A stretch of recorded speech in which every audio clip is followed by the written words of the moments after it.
دنیا نام تو ہے لیکن اس کا مقصد ہم نے یہ لکھ دیا کہ وہ انسانیت کے لیے ہے، کمیونٹی کے لیے ہے، وہ اس کے لیے ہے۔ نام مسلم دنیا اس لیے جانا جائے کہ مسلم بھی انسانیت کی بات کرتا ہے، دہشت گردی سے اس کا دور تک کوئی واسطہ نہیں ہے۔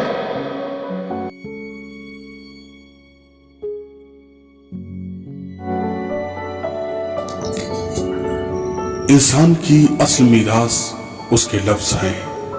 لفظ انسانی تہذیب کا سرمایہ بھی ہے اور فکری نظریات کی پہچان بھی۔ سارے محسوسات کا توانا ترین وسیلہ ہیں یہ لفظ۔ اگر یوں نہ ہوتا تو مرنے والوں کی قبروں کی پیشانیوں پر الفاظ سے اٹے ہوئے کتبے کبھی سجائے نہ جاتے۔ موت کے بعد ہماری پہچان ہمارے لفظ ہی تو ہیں جو ہم سادہ کاغذوں کے حوالے کر جاتے ہیں۔ انہی الفاظ کے اظہار سے ہماری شناخت دنیا میں، سوسائٹی میں، احباب و رشتہ داروں میں اپنے اور بیگانے کے طور پر ہو جاتی ہے، اور انہی الفاظ کے ذریعے ہمیں بزدل، بے باک، سمجھدار، بردبار اور ہمدرد جیسی کیٹیگریز میں دنیا بانٹ دیتی ہے۔ اس دنیا میں کچھ خاص ہی افراد ایسے ہوں گے جن کا وجود بے باک، سمجھدار، ہمدرد، مددگار، ایماندار اور بردبار جیسی فہرست میں ایک ساتھ الگ معیار پر شامل ہوتا ہوگا، کیونکہ تمام صلاحیات کا ایک ساتھ پایا جانا واقعی کسی نعمت سے کم نہیں۔ اسی فہرست میں وقار مہدی رضوی جیسا نام ناقابل فراموش ہے، جو کہ واقعی اپنے آپ میں کئی صلاحیات سے آراستہ شخصیت کے مالک تھے، جن کے لفظ کبھی دلوں میں گھر کر جاتے تو کبھی حیران کر دیتے۔ اور ایسا ہونا تو نظام قدرت بھی کہا جا سکتا ہے، کیونکہ سردیوں کا خوشنما موسم اور الاؤ میں جلتی سوکھی لکڑیوں کی بھینی بھینی خوشبو فضاؤں میں مہک رہی تھی، اور ادھر لکھنؤ کے قیصر باغ کے دسہری ہاؤس میں جناب عطا حسین رضوی عرف عطا لکھنوی صاحب کے خانوادے کے نئے مہمانوں چشم و چراغ کی آمد کا جشن 15 جنوری 1966 میں منایا جا رہا تھا۔ عطا لکھنوی صاحب نام گرامی وکیل کی حیثیت سے دور دور مشہور تھے، اور خصوصی طور پر کورٹ میں اپنی بحث و مباحثہ کے درمیان صرف اشعار کے سہارے مقدمہ جیت لیا کرتے تھے،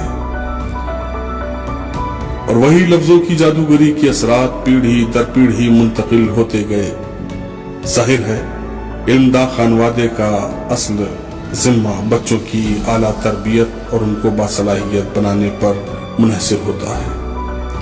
ایسے میں وقار صاحب کو باوقار بنانے کی مہم کا آغاز ہو گیا۔ وقار صاحب کی تعلیم بھی آہستہ آہستہ سال در سال پوری ہوتی گئی اور امکان تک پہنچی۔ دوستوں کا ایک ہجوم دریا دلی اور محبت کی نشانی بن کے سامنے آیا، جس میں بالخصوص اکمل مرتضیٰ، عارف، سعید، دلاور حسین، ابن حسن، غلام حسن شامل رہا کرتے تھے۔ UPSC کا پری کوالیفائی کرتے کرتے وقار صاحب ایک بردبار، باوقار اور مددگار شخصیت کی شکل میں سوسائٹی کا ایک اہم حصہ بن کر ابھرے۔ عجیب غریب شخصیت تھی ان کی، ہر ایک سے ملنا،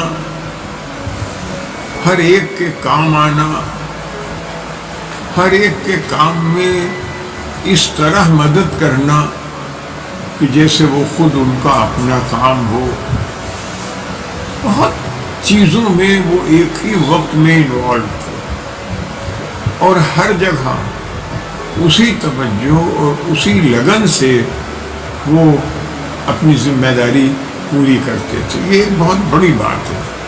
اللہ نے ان کو ایسا سلیقہ دیا تھا کہ وہ کئی محاذ پر ایک ساتھ کام کر سکتے تھے۔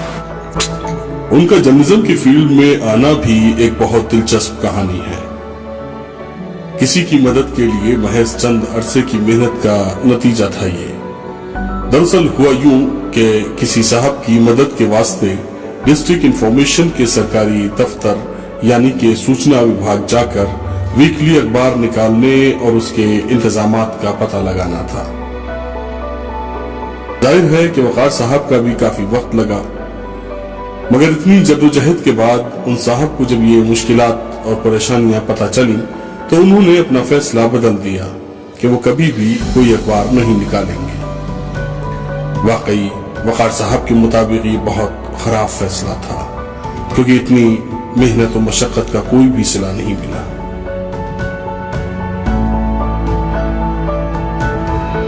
तभी वकार साहब ने अपने पहले अखबार बदलते दिन को मंजर आम तक पहुंचाया। वकार साहब वतन परस्त और जमीन से जुड़े हुए इंसान भी थे। अपनी मिट्टी की खुशबू उनकी जान जैसी थी। अवध से मोहब्बत और उसको हर जाविये से फरोग देने का जैसे एक जुनून सा था।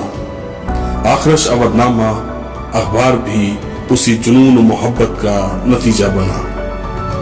फिर क्या था, न कोई आंधी और बारिश का असर, न भूख, न धूप की तमाजत का एहसास, और आहिस्ता आहिस्ता अवधनामा के शबाब का जादू सर चढ़कर बोलने लगा।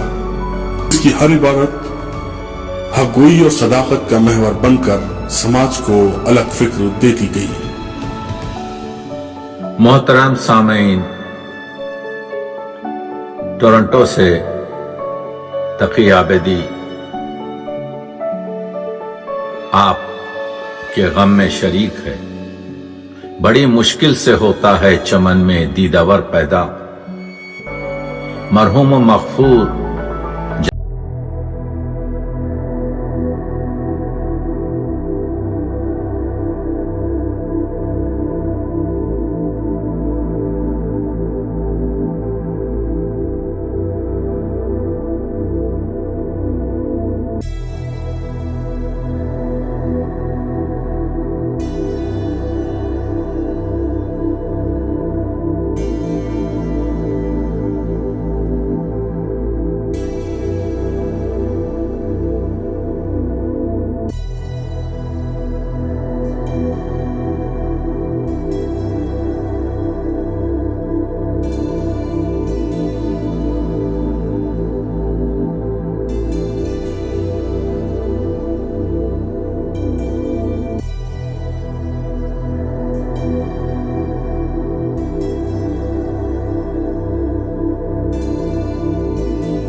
तभी तो इंटरनेशनल वुमेन्स डे को ज़ैनब डे और लेबर्स डे के दिन अली डे मनाना शुरू किया।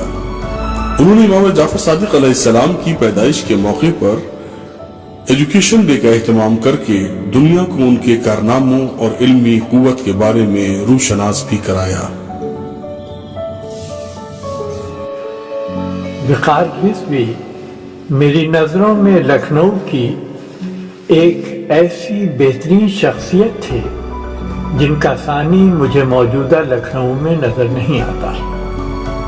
वो बेमिसाल सिफात के सहाफ़ी, उर्दू ज़बान व अदब और उर्दू के शायदा ही नहीं, अवध की मौजूदा तहजीब में उनका जैसा पुरखलूस, निडर और समझदार मुजाहिद नजर नहीं आता। उन्होंने मुसलमानों के फ़िरक़ों में इत्तेहाद और उनमें इल्म हुनर के फ़रोग़ के लिए भी बेमिसाल काम किए। हिंदू मुस्लिम एकता के लिए भी उनकी शख्सियत में इंसानियत, सच्चे मजहबी अक़ीदे, रवायत और तरक्की पसंदी का बेमिसाल इम्तिजाज था।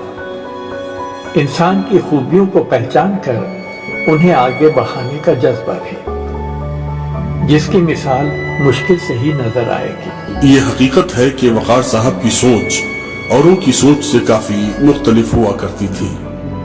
जश्न शारिफ जैसा बेनजीर प्रोग्राम इसकी एक खास मिसाल है। जश्न शारिफ 3 रोजा सेमिनार था जिसका हिस्सा मैं भी था। जनाब शारिफ रुदौलवी साहब के शागिर्द और अहबाब के जरिए बनाया गया ये खास प्रोग्राम था जो कि किसी उस्ताद की जिंदगी में पहली बार हुआ होगा। एक तारीख सी रकम हो गई और दूसरे अफराद को नई सोच भी मिल गई। रूट देना चाहते हैं और उनके सही दोस्त हैं तो उनके जो भी बचे हुए काम हैं या जो भी काम किया करते थे उसमें उनके भाई और उनकी अहलिया और जो भी उनकी टीम है उनको मदद करेगी, जिसमें वो उसी काम को जो उनका एक मिशन था जिसको लेके वो चल रहे थे उस मिशन को आगे बढ़ाएं और यही उनके लिए हम समझते हैं उनके उसमें सही खराज अकीदत होगी। शुक्रिया। खुसूसियत की बिना पर कुछ मखसूस आमाल वाकई उनको दूसरों से हमेशा मुनफरिद करते रहे। अपने साथ काम करने वालों को हमेशा साथ रखना, उनकी कोई भी मुश्किल हो उसमें बहुत मददगार साबित होना, यहाँ तक कि खुद कितनी भी मुश्किलात और परेशानियों का सामना कर रहे हों लेकिन अवधनामा में काम करने वालों को 30 तारीख की तनख्वाह मुहैया कराना भी एक बड़ा काम था। कोई अगर नाराज हो गया हो तो उसको हमेशा खुद से फोन करके खैरियत वगैरह पूछना और उसी तरह से साथ निभाना जैसे वो पहले हुआ करता था। वकार भाई जैसा नेक सिफत, फरिश्ता सिफत, इतना इंकिसार से भरा हुआ, हमदर्द और वाकई बड़ा कुशादा दिल इंसान, पिछले 20-22 बरस से उनसे जान पहचान रही होगी और इस दौरान कभी भी ऐसा नहीं लगा कि कभी भी बाल आया हो मेरी इस उनकी जो शख्सियत में जो मेरे जहन में बनी हुई थी वकार भाई की, कि कभी लगा होगा कि नहीं ऐसा इनके बारे में सोचते थे। हर रोज इजाफा हुआ। मैं क्या क्या बताऊं, क्या क्या किस्से उनके साथ जुड़े हुए हैं, कैसी कैसी यादें हैं और अचानक बहुत बुरा एक हादसा हम लोगों पे गुजार गए वकार भाई। इन्हीं खुसूसियत की बिना पर अवधनामा में कुछ लोग तो 20-20 साल से आज भी मौजूद हैं। अगर कोई मुसन्निफ या अदब से ताल्लुक रखने वाला हो तो उसकी किताब पर या उसकी शख्सियत पर कोई प्रोग्राम जरूर किया करते, चाहे वो उसकी किताब का रस्म इजरा ही क्यों ना हो। I was deeply saddened to know about the very sad demise of Sayyid Waqar Rizvi. Today, I am searching but failing for the words to express my grief, my sorrow over the death of a very loving and lively person, Azizam Waqar. It is an unbelievable loss to me and a scores of his admirers like me. He was truly a blessing for me. I will repeat it. He was truly a blessing for me. He was always ready to help me in whatever manner I wished. And दुनिया का कोई भी mythological concept हो, सिर्फ 2 ऐसे पहलू हैं जिन पर दुनिया का हर फर्द मुत्तफिक है। एक इस दुनिया में आमद यानी कि पैदाइश और दूसरे मौत।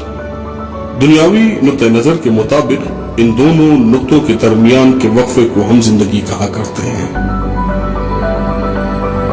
और यह भी हकीकत है कि दुनिया की कोई भी मखलूक बगैर किसी वजह के इस दुनिया में मौजूद नहीं, ख्वाह हम उस मकसद को अहमियत दे पाए या नहीं।